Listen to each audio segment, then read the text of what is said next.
Pan India సినిమాలు తీసే నిర్మాతలు తమ కడుపు కొడుతున్నారంటూ వాపోతున్నారు సినీ కార్మికులు. గత 6-7 నెలల నుంచి పేమెంట్స్ ఇవ్వకపోవడంతో ఆర్థికంగా ఇబ్బందులు పడుతున్నామన్నారు. సినిమాలు విడుదలైన తర్వాత కూడా నిర్మాతలు పేమెంట్స్ చేయట్లేదని ఆవేదన వ్యక్తం చేస్తున్నారు.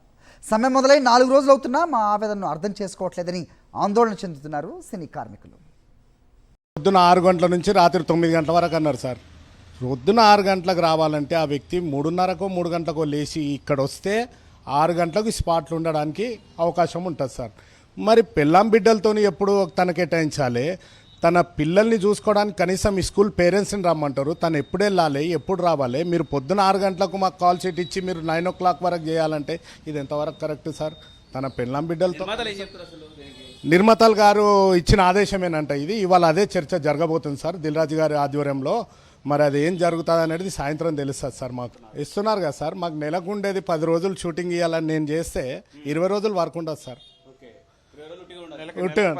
తన ఉన్నాడు, ఈయన కానిస్టేబుల్ పనికి వస్తాడు, వార్డ్ బాయ్గా పనికి వస్తాడు, డాక్టర్గా పనికి వస్తాడు, ఆఫీసర్ ఇన్స్పెక్టర్గా పనికి వస్తాడు, అన్నిటికి వస్తాడు సార్ తను. మరి ఇటువంటి వ్యక్తికి నెలకు 20 రోజులు ఉంటుంది. 20 రోజులు అంటే సార్ మన వేతనము 1180 రూపాయలు సార్. నువ్వు 1180 ఏ రకంగా ఇస్తున్నావు, ఎప్పుడు ఇస్తున్నావు, ఏమన్నా ఇస్తున్నావా? స్ట్రైకులు జరగటం వల్ల కార్మికులు ఎంతో ఇబ్బంది పడుతున్నాము. ఒక 5-6 నెలల నుంచి మాకు జీతాలు వేతనాలు కూడా సరిగ్గా రావటం లేదు. 5-6 నెలలు సినిమాలు చేస్తున్నాము కానీ పేమెంట్లు రావట్లేదు. ప్రతి నెల కిరాయి కట్టుకోవాలి, పిల్లలకి ఫీజులు కట్టుకోవాలి, కాలేజీ ఫీజులని చాలా సమస్యలు ఉంటాయండి.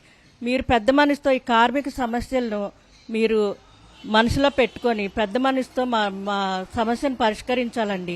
ఇంట్లో మరి సామాన్లని అవన్నీ చాలా ఉంటాయండి. మాకు 5-6 నెలల నుంచి మాకు మీరు పేమెంట్లు కూడా సరిగ్గా ఇవ్వటం లేదు, ప్రొడ్యూసర్లు ఇవ్వట్లేదని చెప్తున్నారు. మరి మా సమస్యలు ఎవరు తీరుస్తారు చెప్పండి? కార్మికుల సమస్యలు మీరే కదా తీర్చాల్సింది. ఈ స్ట్రైక్ వల్ల పాపం బీదోళ్ళు బాగా ఇబ్బంది పడుతున్నారు. ఇది నేను వాళ్ళు తొందరగా పరిష్కరిస్తే అందరు ఇది చేసుకుని హ్యాపీగా ఉంటారు. ఈ పెద్దలే నిర్ణయం తీసుకోవాలి దీన్ని. ఇప్పుడు ఎంత చేసినా మేము కొట్లాడితే మా వల్ల ఏం కాదు కదా. ప్రతి ఒక్కరు మేము ఇప్పుడు 30 సంవత్సరాల ఇండస్ట్రీలో పనిచేస్తున్నాం. ఎప్పుడు ఇంత ఏది ఉండదు మాకు. కాకపోతే వారం 10 రోజుల్లో పరిష్కారం అయిపోద్ది. పెద్దలే డిసైడ్ చేసేది. అప్పుడు దాసనారాయణ గారు ఉండే, ఇంకా రామనాయుడు గారు ఉండే, వీళ్ళే మొత్తం ఉండి దగ్గరుండి సెటిల్మెంట్ చేసేది. సురేష్ బాబు వీళ్ళందరూ 30% పెంచమని కొట్లాడుతున్నాము. సినిమా కార్మికులు మొత్తం అందరూ స్ట్రైక్ చేసుకుంటా, కానీ వీళ్ళు ప్రొడ్యూసర్లు 600, 1000 కోట్లు, 2 కోట్లు హీరోలకు ఇచ్చి అన్ని ఆర్టిస్టులకు ఇచ్చేసి అది ఉంది. కానీ కార్మికుల పొట్టలు తిప్పలు, ఇంటి రెంట్లు 5,000, 8,000 అవుతున్నాయి కదా. అవి వాళ్ళు చూసుకుంటలేరు కదా. దానివల్ల మాకు కూడా ప్రొడ్యూసర్లకు 2 చేతులతో దండాలు పెట్టి 30% పెంచమని కోరుకుంటున్నాం. బయట షూటింగ్ జరిగితే కూడా 4 నంబర్లు తీసుకొస్తున్నారు. కార్డు లేని వాళ్ళకు, కార్డు ఉన్న వాళ్ళని వదిలేసి 4 నంబర్లు తీసుకెళ్తున్నారు. అడ్డ మీద మోరీల కాడంతా జనాలంతా ఫుల్గా అయిపోయారు. చాలా మమ్మల్ని పొట్టలు కొడుతున్నారు వీళ్ళు.